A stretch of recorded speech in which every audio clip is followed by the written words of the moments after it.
Hey everyone, I'm Sarah. And I'm Elizabeth, and this is Public Comment. We aren't politicians or town officials. We're your neighbors, small business owners and moms who believe decisions made right here in North Smithfield have a massive impact on our families. We're doing the heavy lifting for you.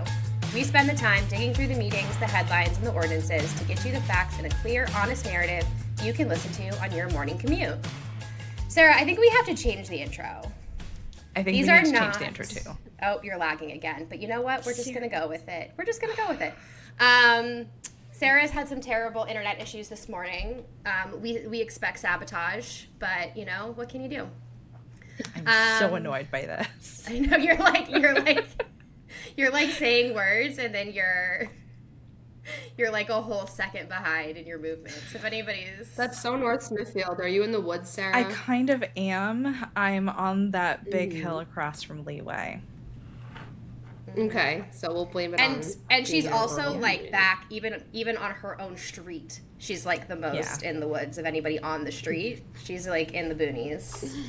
But anyway, I think because we're not really doing a morning commute anymore. I feel like our episodes are like an hour, 45 minutes to an hour. Like that's, you know, I mean, it's like a couple morning commutes. If we were basing this on our actual morning commute, then like this would be 5 minutes long because we both work from home. So that's true. Bathroom to exactly. I'm just saying. It would be the time that it takes for me to like go to the kitchen and get my coffee and then walk to my...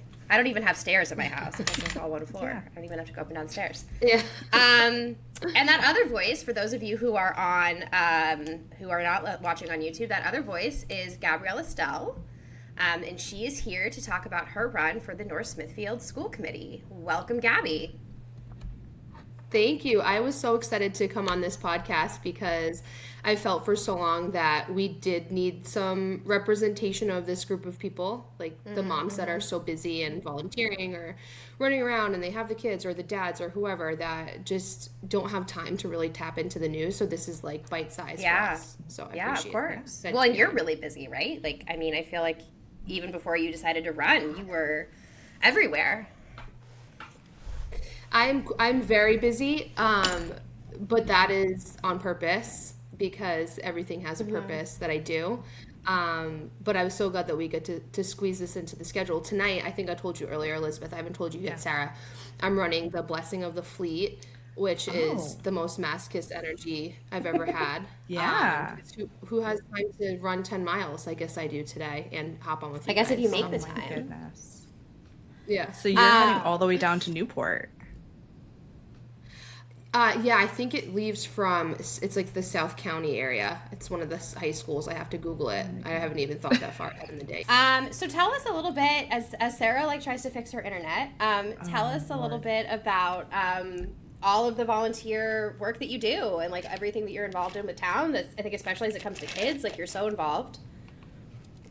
Yeah, I don't love questions about myself because it's like I don't want it to sound like, oh my gosh, I do all these things. I'm such an altruist. But genuinely, I do these things from my heart and I do these things because I want to help, right? So when my son, I grew up here. I'm born and raised North Smithfield. So when you are born and raised North Smithfield, you have a certain responsibility to the town. We never leave town, as people will kind of discuss. But you have a certain responsibility to giving back to the community, and it's essentially, in my opinion, the best community that I've ever seen. And so when it was my turn to come back as a parent, and my son was coming up through kindergarten, I had joined the North Smithfield PTO as their treasurer. And that organization does so much with the school systems, and a lot of people think it's just the elementary school, but we work with all of the schools. And that's just, that was kind of my way to get my feet wet back in the school system again. I helped bring hoops back to our turf, our fields, our court, I should say. That was a program we had lost, and I helped build that back up. The North Smithfield Soccer Association, you'll see me on that board and as a commissioner and building the teams and getting the fundraising all set for that. as well as coaching softball. So, I mean, I could keep going. This sounds so boring. I'm just, if you guys know my face, you see me in town, right? So I'm here, I'm committed to it. I mean, you know me in this town just because I love this town and I love the people in it. Well, so yeah, I think speaking of like, you know, so much, it sounds like of the work that you do is around fundraising. And there was like just someone on the Facebook group, in the North Smithfield Facebook group the other day, asking about school supplies. And I was like, girl, you don't even have to worry about it. And so I am curious, like if you could give us kind of a behind the scenes look at how, I mean, it's, I can only imagine like how much money the PTO has to raise every year to cover the cost of school supplies for every student, plus everything else that you do. Yeah. So, I mean, how do you guys even do it? Yeah. I mean, I give a huge shout out to Erin Paley, and I already had told myself when I was coming on this podcast I wanted to mention names because it takes a village in this community, and I think anybody running for any role needs to acknowledge the village, right? Because if you take credit for anything on your own, then you're not the right candidate, right? So Erin Paley and Val Fleury were a huge part of the school supply initiative. Erin, most recently, it's been mostly on her and the whole PTO, but Erin does all of the shopping, and she shops through the entire year because she is a bargain hunter, and so she wants to get the best prices as possible. So we all work together collaboratively, but it does cost us about $12,000 a year to supply the school supplies. That's for North Smithfield Elementary School. And so, you know, there are a lot of efforts that takes, you know, but we try to make it fun with events. So we do the Sweetheart Dance and try to make a small amount back, or our trunk or treat. If we don't have someone that's in need, we will use that money towards school supplies or school enrichment. There are a lot of behind the scenes things that the PTO funds, like you mentioned school supplies, but busing to field trips, right? We're exploring the idea of a library vending machine for students that, as a reward for good behavior or, you know, educational excellence, whatever it might be, they get to take a token to the library and get to take home a book. So there's lots of things, that I encourage people to just, even if you don't join the PTO, come to the meetings because you can hear what we're doing in the background. But, you know, in terms of how we manage it with being so busy, we just do it. We're moms. You guys, you know what I mean? We just do it. Get it done. Yeah. Well, and we were talking to Ann Lilly, our last interview, and she's on the Groundwater Protection Committee, and that's, I would say, probably one of the most productive committees in town, and it's all women, right? And so I feel like so many of the most successful initiatives have been really led and backed by women and by moms or women who had their kids, raised them. Their kids are now gone. Now they're empty nesters, and they're getting involved now, but like, you know, moms are kind of like slowly, low-key running North Smithfield.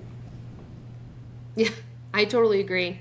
And that's, I mean, you know, look at the Means organization. I remember when I was young and I played saxophone and clarinet, and just seeing all the moms around us at Means, just making sure it happened for us.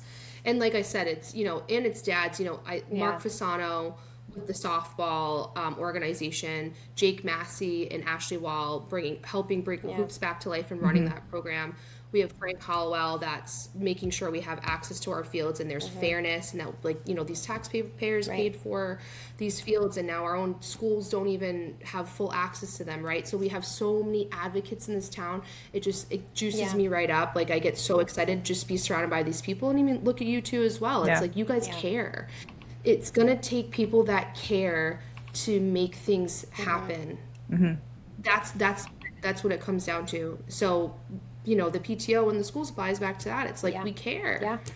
That's just what it is. People stop caring. No, North Smithfield is probably the most civically engaged town I've ever lived in, and I've lived in a lot over the years. North Smithfield is also the smallest and the most rural town I've ever lived in, and so I do think some of it is like the small town character, and so like that small town charm we're always talking about. But it is, I mean, I have lived in so many communities where to get this people to run for school committee, right? The fact that you even have a school committee that's even a campaign and not just like people who are like dragged kicking and screaming into doing it, is a really big deal. Like, people here really do have, it's an opinionated town, and sometimes those opinions can lead to, you know, conflict, which is normal, but it's a very engaged town. Yeah, I totally agree. And conflict is normal, but I think, there are times where it gets a little bit out of hand, Yeah. right? Because, we need to just kind of all agree on the same mission here. We all want what's best, right? But I think for the most part, when you really stop and look at the community, if you really stop and you look around you, we're all here for the same reason. Yeah. Well, and so speaking of that, like having, grown up in town, lived here for a really long time, and now being involved yourself, looking at other elected leaders, whether they're from North Smithfield or from other places, is there anything that you look at and you're like, wow, that person is like such a role model for me? Or on the other side, anything that you're like, I absolutely do not want to operate that way? Elected leaders wise, no. Yeah. Community wise, yes. I mentioned some names. I really believe that the people that are actually doing it, where I work, so I'm the executive vice president for a company called EDI Staffing. And there is never a time that I advise something to my team without doing it first myself. And I think a lot of the times with elected officials, they can have blinders on and make decisions and make comments that they haven't done it themselves, right? And so when I look up on the soccer field on a Saturday and I'm surrounded by people who are on 50 boards, they've got 10 kids, they're trying their best, they've got something cooking in the crock pot at home, those are the people that inspire me, and those are the people that I look up to. Like TJ Auclair right now, starting his new business in town, the Little Big Leaguers photography. Just like someone like that, that's inspiring to me, who's giving their blood, sweat, and tears to this town. That's the type of person I will vote for. Yeah. I will vote for someone who gives their blood, sweat, and tears to this town. What I will never do is make things political, right? And so I think that's where a lot of these candidates go wrong. There are many occasions, and I won't mention the occasions, where throughout my upbringing in North Smithfield, there were town council decisions that were made that were so political that it divided our town. Yeah. And I see now how, running for a nonpartisan position right now in school committee, it would be extremely detrimental to let that get political. Yeah. So that's a promise I made. Then something I didn't like about other leaders, this will never become political for me. Definitely. Sarah, are you with us? I'm here. Do you want to ask a question? Yeah, let me ask a question. Actually, let me also turn off my video. Okay, that might work. And see if that helps. Oh, I wonder if I can make a little AI avatar of you and put you in there. That would be so adorable. Sarah, what's your favorite animal? I am totally a puppy person. Okay, Puppies and bunnies. I'll put a little. It's gonna be a floppy-eared puppy, the ones with like the little ears that come forward. I'm 100% on board with that. Am I lagging with the audio? No, you're actually great with just the audio. I think it's like okay. Then I'm just gonna stay on audio. It's very aesthetic to watch too, like to see the little bubble move. Yeah, we'll put a little graphic on you. It's gonna be great. Perfect. I'm currently deleting a ton of empty system data files. Ooh, are you going to get Andrew? So for those who don't know, Sarah's husband Andrew is like the tech guy. So he's a super duper tech guy. He's a bad tech guy, Sarah. Well, so here's the downside is that he is also a reservist and he is currently on an extended drill. So he is not home and he won't be home for he leaves, the Wi-Fi leaves. Right? I kind of want to blame him for this. Look, Sarah, it is adorable. Sarah and Andrew are like very much in love, and I think when Andrew leaves, like Sarah's brain leaves. She's like, there have been many times when Andrew has been on extended drill that I have dropped a lasagna off at Sarah's house because I'm not convinced that she's okay. I mean, I just miss him. I know, you're so in love. It's adorable. It's honestly very cute. It's very cute how in love you are.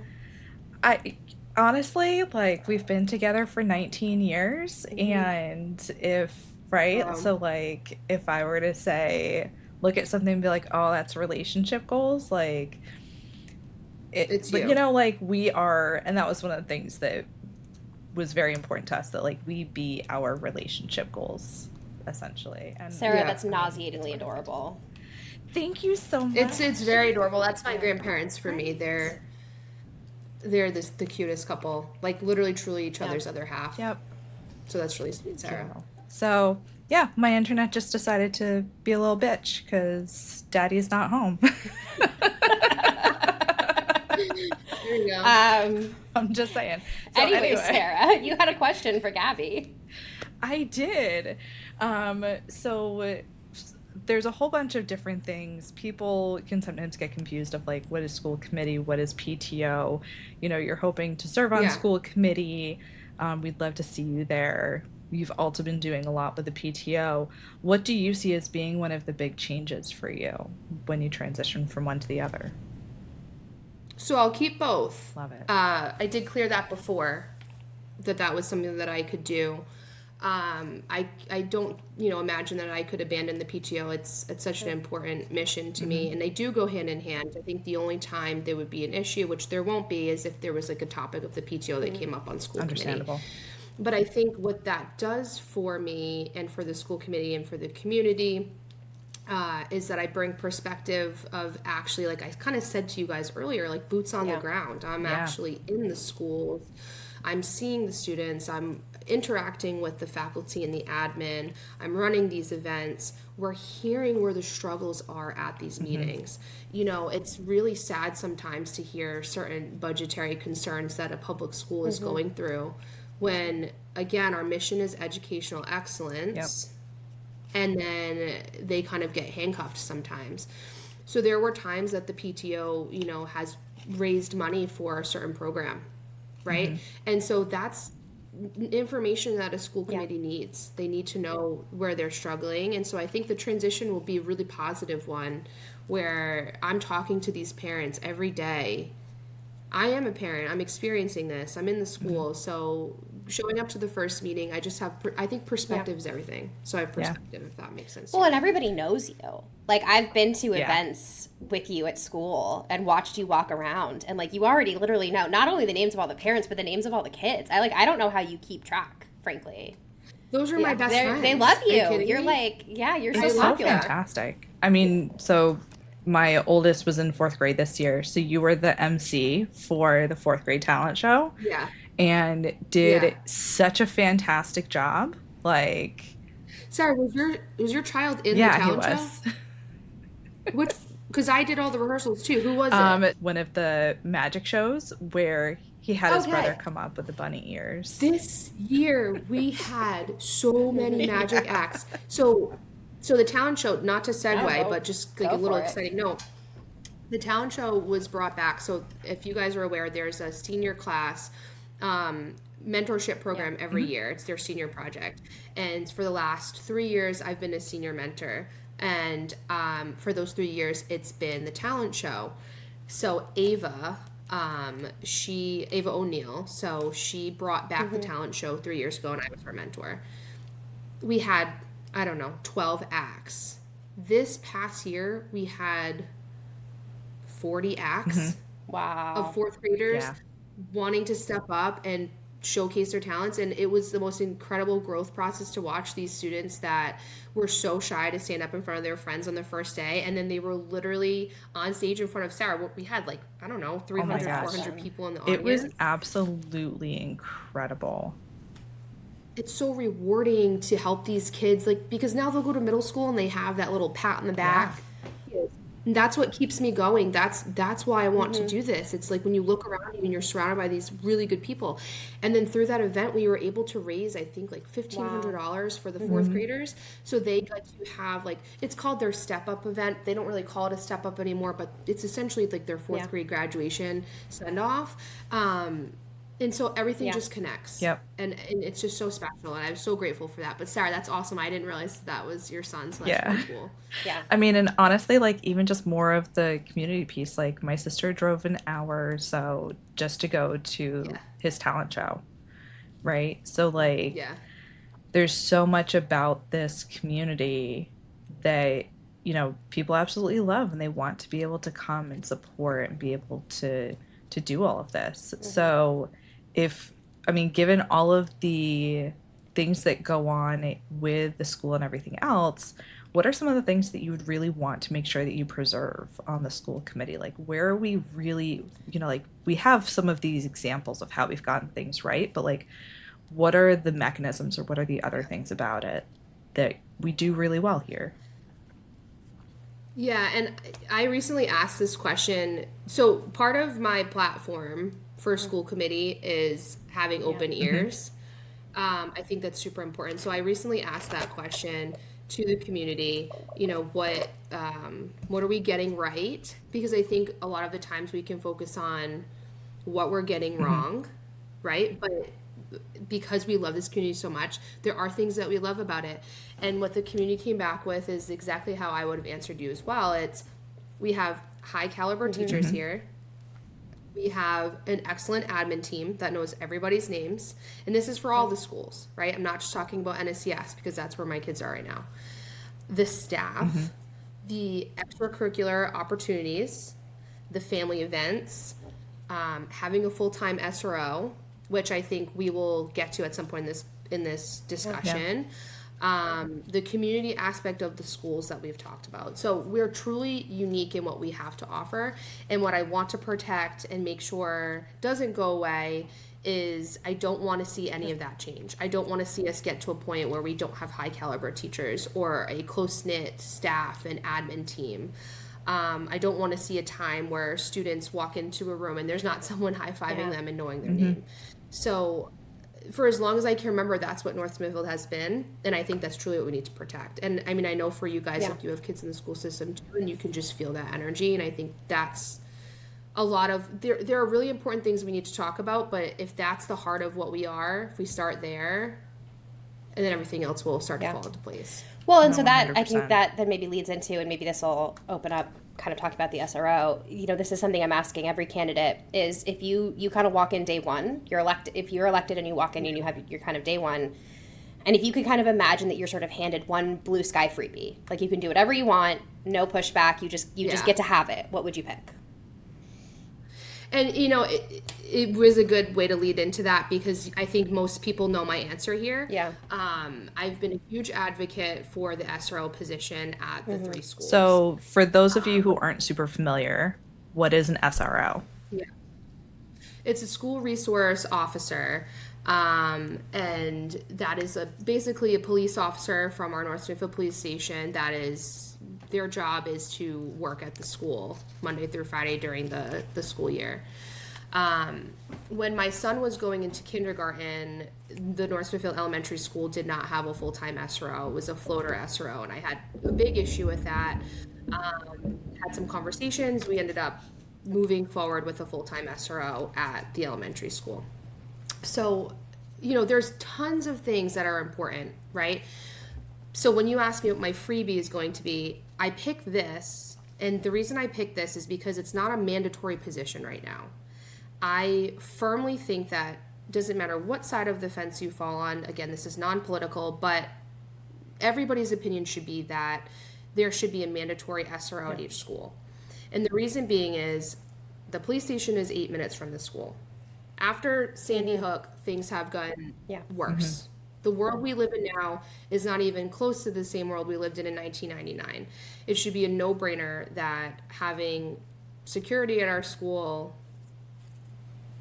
is mandatory, not a nice to have. But an SRO brings more than just security to a school, right? So when the unthinkable happens, they're on scene. It deters people from wanting to try something at a school because they have a police vehicle and they know that there's a full-time SRO. But it's more than that. Bullying is down in schools because they have that mentor there. I don't know if you guys have seen Officer Diaz at the elementary school. The kids run up to him, hug him. They talk to him. If they are getting bullied, they have someone that they can feel safe with. Crime is down because of that. There is someone there for threat assessments. They can watch for concerning behavior. Guys, what are teachers supposed to do at the school? Right. Teach. They're supposed to teach. Teachers should not have to worry about looking through a backpack because a kid has suspicious behavior. We expect so much from our teachers. So if I had a freebie, it would be that position becomes mandatory. It's if there's staffing issues or budgetary issues, whatever it might be, that is considered a vital position. Yeah. And I'll dive. No, I think that's a great point. It. And I think could you maybe, because I think the average person probably doesn't really understand the difference between a mandatory versus an optional position to begin with. Can you just kind of like give a little bit of explanation about what that means? And I don't know too much in the sense of how the town classifies it, but what I do know is the reason I know that it is not mandatory, or and maybe they consider it vital, it's that it's been taken away from us before. So I don't want this to be a position that can be removed. I want it to be considered a permanent position that, again, if there are issues with staffing, that is always a filled position. So I just only know that because it's been taken away from us. No, that makes a lot of sense. And so, with all of that, then kind of coming into things sort of being taken away and kind of thinking about budget, right? I mean, if this is what I say for town council and school committee, if they do nothing else for the entire, the entire term, they're going to negotiate the union contracts, they're going to pass a budget, and they're going to pay the bills. So when you think about the budget at the school and what, also knowing that there's been some national changes around education funding, and there's some question about how our class sizes might change over time, how do you sort of feel like balancing the budget versus community needs? Yeah, and so obviously there's kind of two different issues there, right? So there's the budget and how people will go with a budget, and then there's the different class sizes and the concern about that. I guess I'll talk about the budget first. So I think for me, so I haven't been on the school committee before, obviously, but I've done a lot of budgeting as the executive vice president for the company that I work for. But I think it needs to start with setting a clear order of priorities as a committee. You can't talk about cuts without first asking the question what we can't cut. That's smart. And I think we kind of get far away from that when we have a fiscal responsibility. We do have a fiscal responsibility, but we also have a responsibility to these students. And I think that they recognize that, but I think, again, I keep coming back to educational excellence. I think the North Smithfield Public Schools do an amazing job with that. Our standards are unmatched. I truly believe that our standards are unmatched, but that comes with the price of needing a supportive staff, a good staff. And we need to support them in return in order to retain them.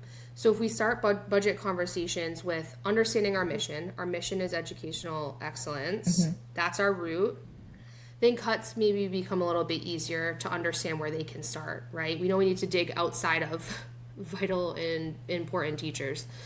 So, because if you cut vital staff, that reduces our capacity to meet student needs. And if we reduce our capacity to meet student needs, then we're not achieving educational excellence. So always start with what our root is. That's how I would go about it, and I think that makes sense. So we need to do digging, and these conversations need to be conversations. It can't just be that we make decisions without communicating with key members that are involved in this. We need to talk with key members in the school system. We can't just assume. And so I would approach these budget conversations by being conversations, right? Does that make sense? Like, I just feel like there's many times where we're not hearing administration. Well, and I think there's really a drive by people in general to look at a budget and go, where can I cut this money down without fully considering what that's supposed to do, right? And so they kind of go from a top-down approach of like, let me cut the money first just based on numbers and then see where things happen.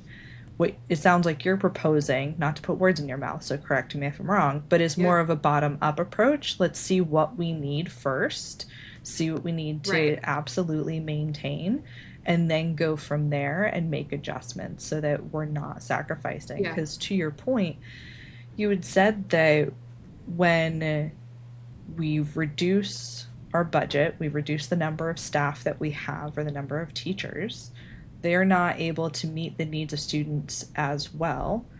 But the unspoken thing is that the students' needs still exist, right? So like it's not as though the student needs are going to get easier or be fewer because we have less staff to support them. If anything, they're going to get worse because they're inappropriately supported.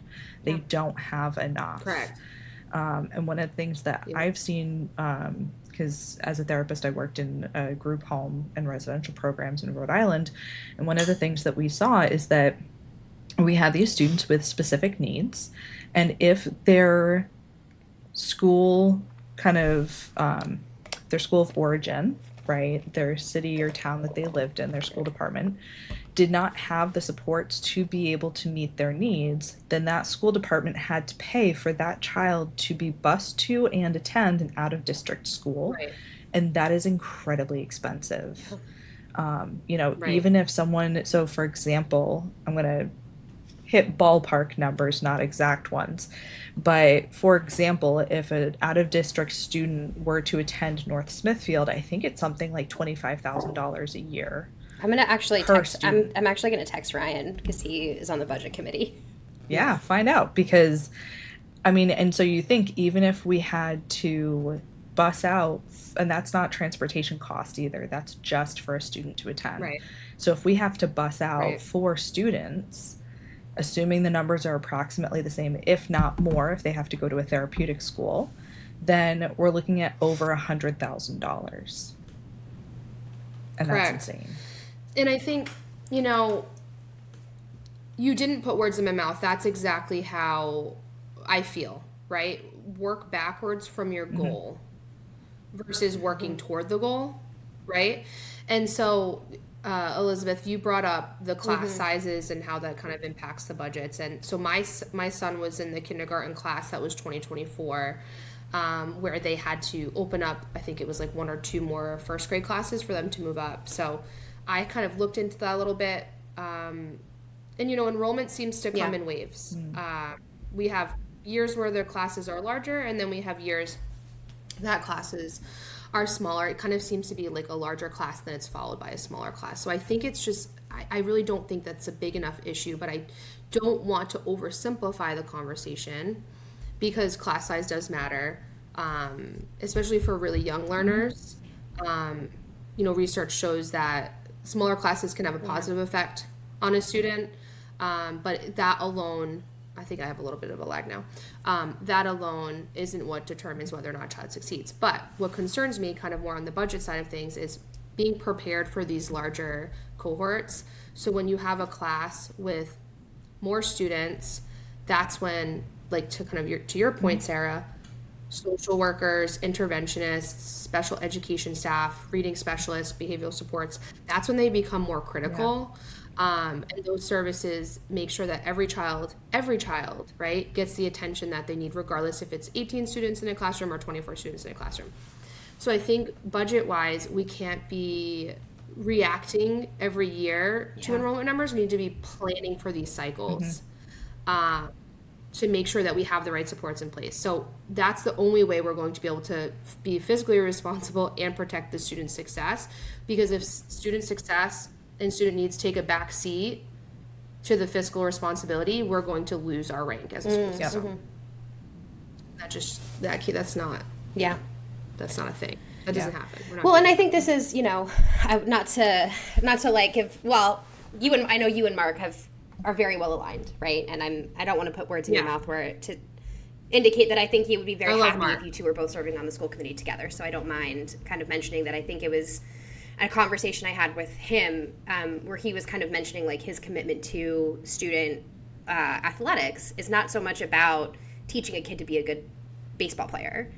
It's about teaching kids the skills they need to be good citizens. And, I think it's the same thing in the schools, right? Like when we invest in childhood education, especially with the percentage of kids who stay in North Smithfield, right? I mean, you're a prime example, right? Like you came up in the North Smithfield school district, stayed here, are raising your family here, and now you're so engaged and committed.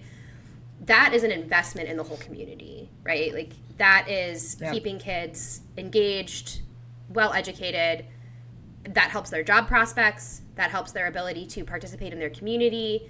Crime rates go down. Right. Not that I think we have a huge, we don't have a huge issue with kids committing crimes here.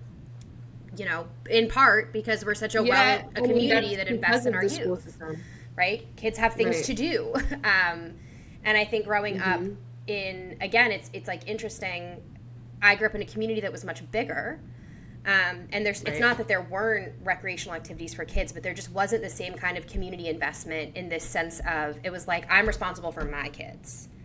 But there wasn't a sense of like, I'm responsible for the health of children in my community. No, but it takes a village. No, listen, yeah. That's right. Kind of back to the point that it takes a village. This is truly an it takes a village community. But these programs that Mark was talking about. So my son, he says to me all the time, I don't think I'm going to be an athlete, right? We enroll him in sports for the community aspect, for the life lessons, for the exercise, right? I was a musician, right? But in school, I wasn't an athlete, but I got so much more from it than the music. And I think to your point, like all of these programs and the schools in general, we need to remember that these students are literally the future.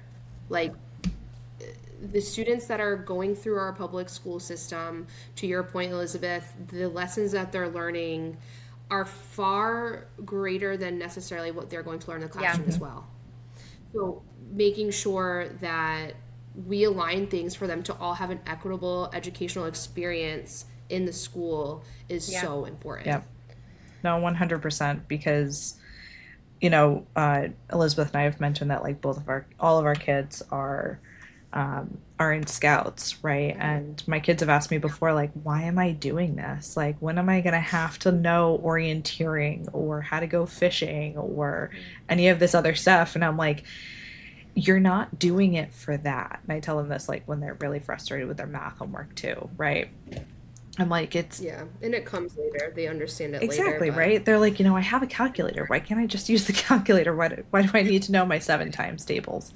And I'm like, because it's not about the actual skill itself. It's about everything else, right? Like you guys are in scouts so that you have community, so that you have friends, so that you have other adults other than me and dad who you know that you can trust and go to. It's so that you can learn how to work in a team. It's so that you can just be part of the community and have these experiences. That's what it is. But at the same time, this is what our community offers to a lot of people, because we have the ability to do scouting and to have sports and things like that. Right. And I think it's because we, as a town, attract people who care about things like that. And people who care about things like that have certain standards. Yeah. Right? We need to continue to invest in our schools. They want good things for their kids, and they're willing to help out and do that. I mean, and you're a perfect example of it, you know? Yeah. It's going to take a lot of effort to keep these types of programs going, and it takes a lot of voices. You know, the school committee meeting that they had called about the turf, the athletic association, and the different boards that do you want to actually can you give a little bit for the uninitiated, the turf? Yeah, I mean, I'll give this is a very conflicting just give the TLDR, right? We'll give like the high level, and it's, you know, the access to the turf, the football field, and the concession stand, and the bathrooms, and the courts, and the way that the schedule is managed, right? There was some conflict around that, and the community that I'm part of and the athletic association kind of came together to say, we want the right access to this, right? They presented it to the school committee, and it's just more about giving the students first access, right? The taxpayers paid for this field for the students and the people of North Smithfield. There was a lot of conflict around that and what to do, but what it comes down to, kind of to your point, guys, about the community and the right people showing up, is that we're willing to do these things. And once we give up on that, that's when we lose what our community is. And once we give up on, you know, on teachers and programs and the extracurricular programs, that's when we lose what North Smithfield is. Yep. Nobody wants. Yeah, so I did get from my source, aka my husband, on the budget committee. So per student, it costs $540 in tuition and $355 for transportation to educate a student out of district. And this has added up to the total transportation budget for students leaving district is $2 million, and tuition is $1.2 million as of the adopted 2026 budget. And that is for students that are leaving for both medical and non-medical purposes. So it's not cheap. Yeah.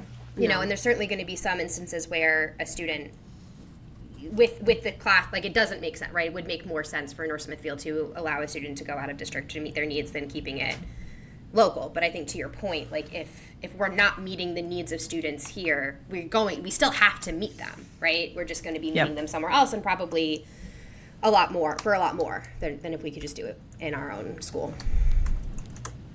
And that's kind of about the field as well, right? If we have organizations that are going to other fields because they can't get access to ours, that's a problem. Right.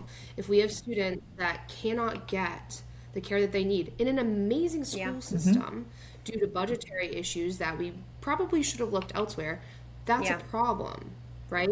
We have lots of issues. Like, again, I love to highlight the positives because I love this community, but just even like our water quality at the school, right? There's lots of things that should be looked at, and it's impossible for a committee to fix all of them, right? I know that everybody's doing their best, but again, if we start with what we need and work backwards from that, we'll be in a lot better place. Yeah, I love that. Yep. Sarah, do you have any closing questions? I do. I'm asking everyone this, and I say it every single time, but I think it's a really good question. So, what question do you wish someone would ask you that nobody ever does? Okay, you guys are going to be mind blown. I'm ready. Nobody ever asks me my favorite dinosaur. Okay, what is it?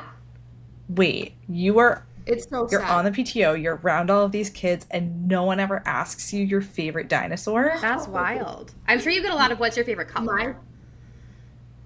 I just want somebody to ask me because my favorite dinosaur is an Amargasaurus, and I think if you guys have the ability to put it up on the screen, I don't think many people have seen an Amargasaurus.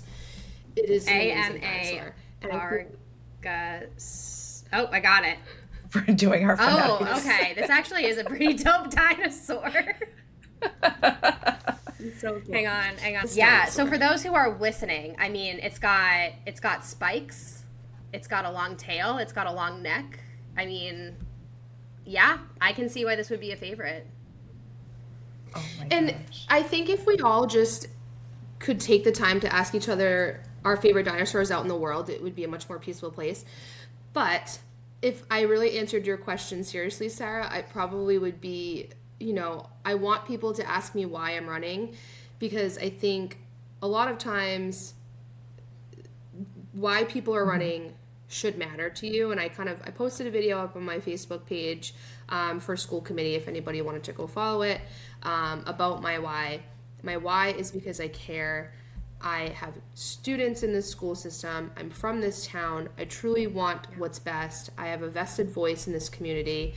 But you should ask all the candidates their why. If you're out there and you're deciding who to vote for, Mark and I, we, kind of to your point, Elizabeth, we align on most things. We consider ourselves running together. We're not really necessarily a team, but we're running together because if there's 2 spots open and there's 3 people running, the vote should be Mark and Gabby, because our why is the same, why we're doing this. So I encourage everybody out there to ask people their favorite dinosaur and their why.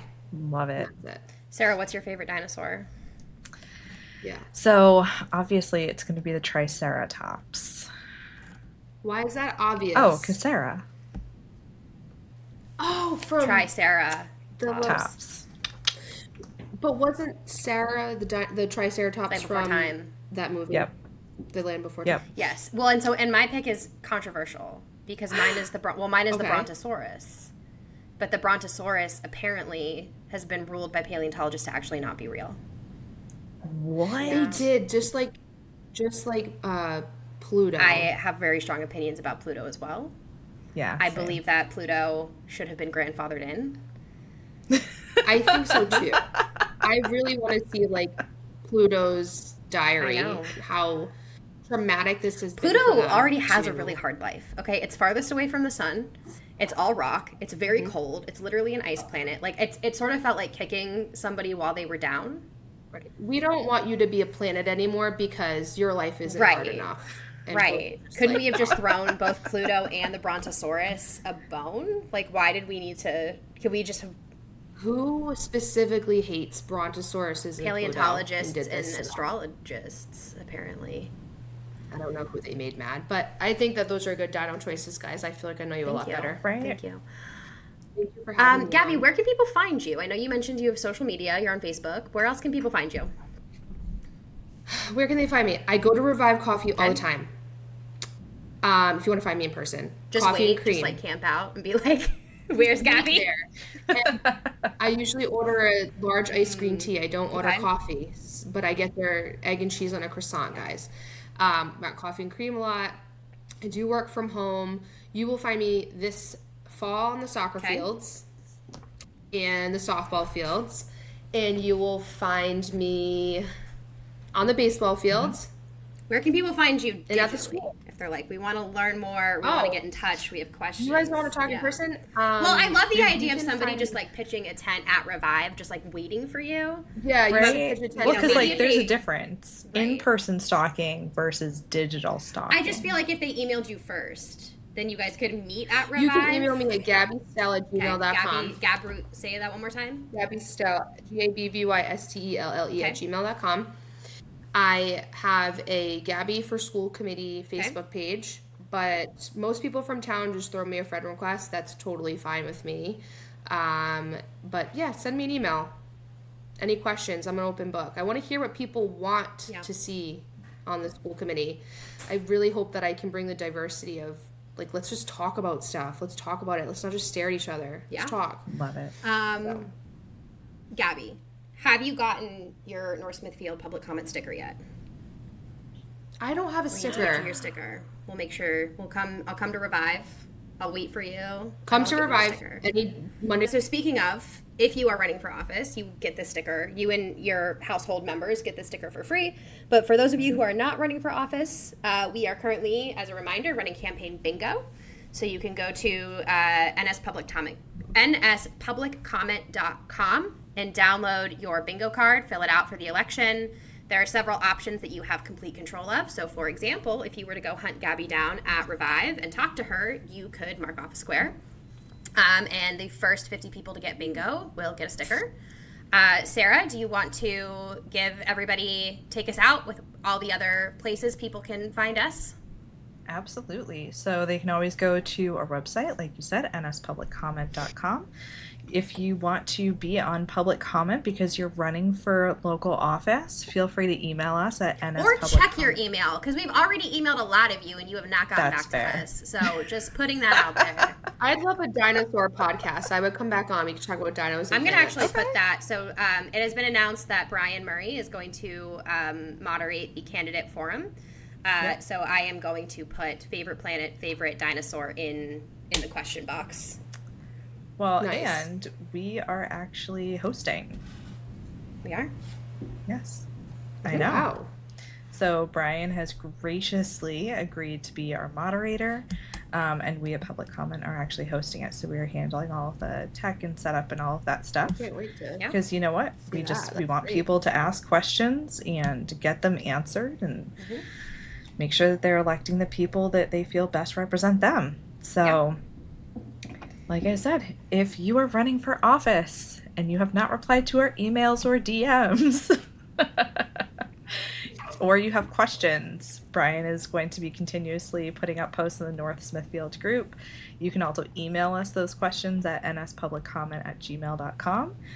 You can also post them on our page, Public Comment North Smithfield, or join our group, Public Comment North Smithfield. We vet everyone to make sure you are actually a resident of our town when you join, because we believe that members of the community should be talking to other members of the community about the issues that actually matter in the community. Yep. That's No a one lot in of our group community. is secretly in Russia. We can confirm. Right. Or Coventry. or Woonsocket. Woonsocket. God, could you imagine? Or Cranston. Yep. All right, guys. Apparently, we have to start saying, please like and subscribe and leave a comment. If you enjoyed what you hear today, it really helps us out. It helps people find us. But otherwise, we will see you guys next time. Thank you. Hey, guys.